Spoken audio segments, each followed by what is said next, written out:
प्रिय मित्रों, नमो नमः। मैं संजीव कुमार कोहली और आज आप मेरे साथ अध्ययन करेंगे कक्षा 7 की संस्कृत की पाठ्यपुस्तक आमोदिनी से 10वीं पाठ डॉक्टर जगदीश चंद्र बसु, जो हमारे देश के बहुत बड़े वैज्ञानिक हुए हैं, महान वैज्ञानिक हुए हैं। उनके बारे में आज हम इस अपने संस्कृत के 10वीं पाठ का अध्ययन करने जा रहे हैं। इनका चित्र भी इधर दिया है। आइए जानते हैं हिंदी अर्थ।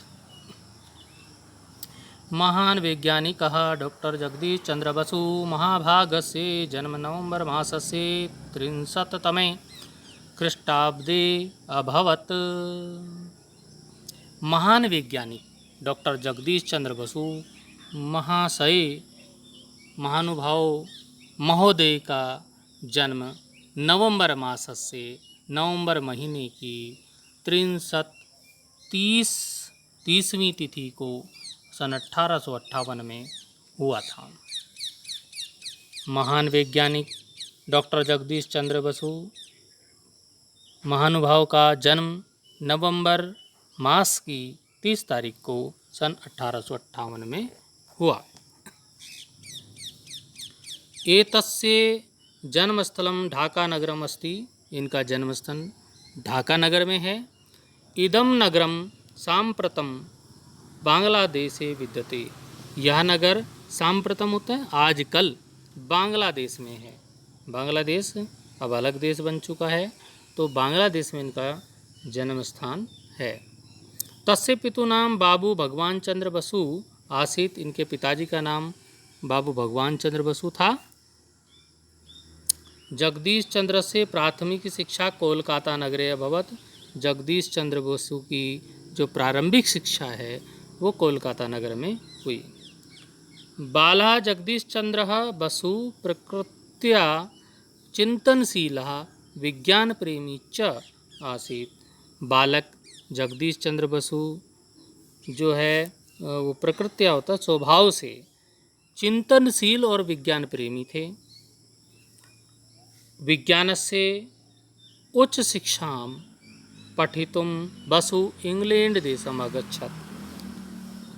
विज्ञान की उस शिक्षा को प्राप्त करने के लिए, पढ़ने के लिए बसु इंग्लैंड देश गए।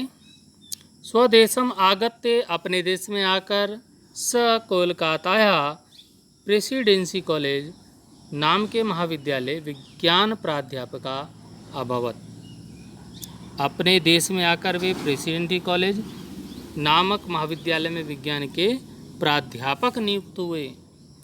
स्वविदुष्येन, और अपनी विद्वता से बसु विश्व चर्चिता, बसु विश्व में चर्चित हो गए और क्या हो गए, प्रसिद्ध हो गए।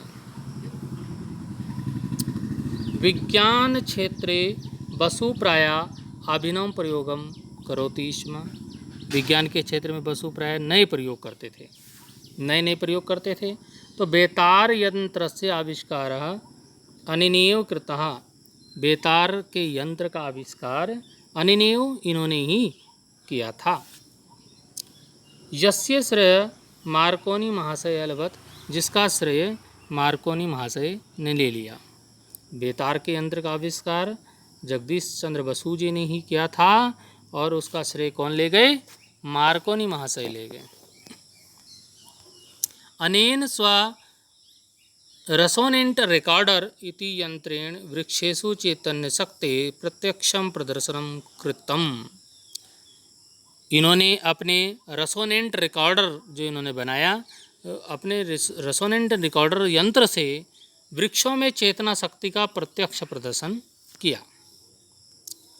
विविध प्रयोगान कृत्वा, बहुत सारे प्रयोग करके, तेन प्रदर्शितम, उन्होंने प्रदर्शित किया, यत कि जीव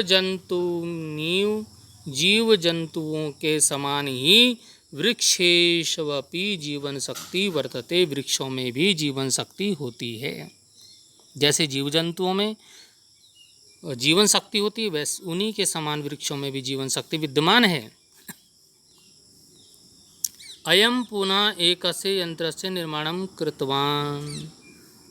और इन्होंने फिर एक यंत्र का निर्माण किया जिसका नाम है एतस्य नाम क्रेस्कोग्राफ इत्यस्ति, जिसका नाम है क्रेस्कोग्राफ। इदं यंत्रम अति सूक्ष्म पदार्थानाम अपि साक्षात्कारम कारयति, और इस यंत्र द्वारा अति सूक्ष्म पदार्थों को भी देखा जा सकता है जिनको आप खुली आंखों से आप नहीं देख सकते, तो यंत्र की सहायता से उनको देखा जा सकता है। उस यंत्र का आविष्कार किया जगदीश चंद्र बसु जी ने। अन्ते 1929 तमे ख्रीष्टाब्दे तेन एकम महत्वपूर्ण यंत्रम निर्मितम। अंत में 1929 ईस्वी में उन्होंने एक महत्वपूर्ण यंत्र को निर्मित किया, उसका निर्माण किया। एतेन वृक्षाणाम क्षणिक विकासो अपि द्रष्टुम शक्यते, और इसके द्वारा वृक्षों में क्षणिक विकास भी देखना संभव था। थोड़ा सा विकास भी वृक्षों में हुआ तो उसको देख सकते थे। एतेषां यंत्राणाम प्रयोगे स विश्वम चकितम अकरोत्, और इस यंत्र के निर्माण से क्या हो गया कि पूरा विश्व चकित हो गया। इन यंत्रों के प्रयोगों ने संपूर्ण विश्व को चकित कर दिया। सर्वे अपि चेतना वैज्ञानिका वृक्षेषु चेतना शक्तिम स्वीकृतवन्ता, और सभी वैज्ञानिकों ने वृक्षों में चेतना शक्ति को स्वीकार किया। जैसे सभी जीव जंतुओं में चेतना शक्ति होती है, उसी प्रकार से वृक्षों में भी चेतना शक्ति है, ये सब वैज्ञानिकों ने स्वीकार किया। एतेन प्रत्यक्षम प्रकटीकृतम यद येन विषेण दुर्धरा म्रियते, और इनके द्वारा यह प्रत्यक्ष दिखाया गया। यद येन विषेण दुर्धरा मृष्यते, जिस प्रकार से विष से जहर से दुर्धरा मृत्यते, दुर्धर होता है मेंढक, मेंढक मर सकता है। तेने विषेण वृक्षो अपि म्रियते, उसी प्रकार से विष से जहर से वृक्ष भी मरता है।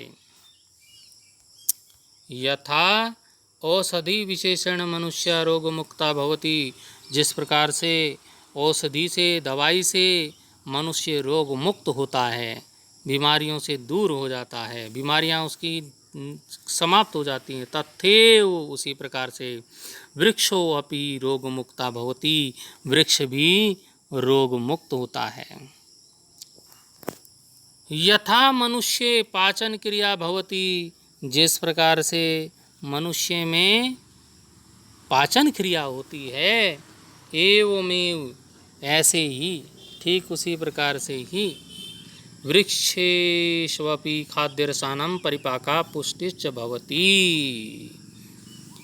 वैसे ही वृक्षों में भी खाद्य रसों का पचना, संवर्धन सब कुछ होता है।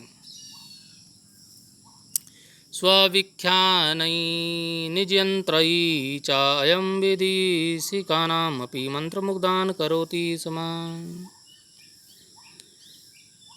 आगे क्या है कि अपने व्याख्यानों और अपने यंत्रों से इन्होंने विदेशियों को मंत्र मुग्ध कर दिया। बसु महाभागा कोलकातायाम विज्ञान मंदिरम स्थापनाम अकरोत्, और बसु महाभाग बसु महाशय जी ने, महानुभाव जी ने कोलकाता में विज्ञान मंदिर की स्थापना की। यस्य नाम बसु विज्ञान मंदिरम अस्ति, जिसका नाम है बसु विज्ञान मंदिर। 1937 तमे ख्रीष्टाब्दे बसु महाभागस्य निधनम अभवत्। 1937 ईस्वी में बसु महाभाग बसु महानुभाव महोदय जी का निधन हो गया, स्वर्गवास हो गया। यद्यपि अधुना बसु अस्माकं मध्ये नास्ति, यद्यपि आज बसु हमारे बीच में नहीं हैं, किंतु तस्य कार्याणि, किंतु उनके कार्य अद्यापि आज भी असमभ्यम प्रेरणास्पदानि सन्ति, हमें प्रेरणा प्रदान करने वाले हैं, हमारे लिए प्रेरणा के शब्द हैं। तो इस प्रकार हमने ये कक्षा 7 का 10वां पाठ जगदीश चंद्र बसु पढ़ा, उसका अध्ययन किया। हम अपने अगले वीडियो में लेकर आएंगे इस पाठ के अभ्यास प्रश्नों को। तब तक के लिए धन्यवाद।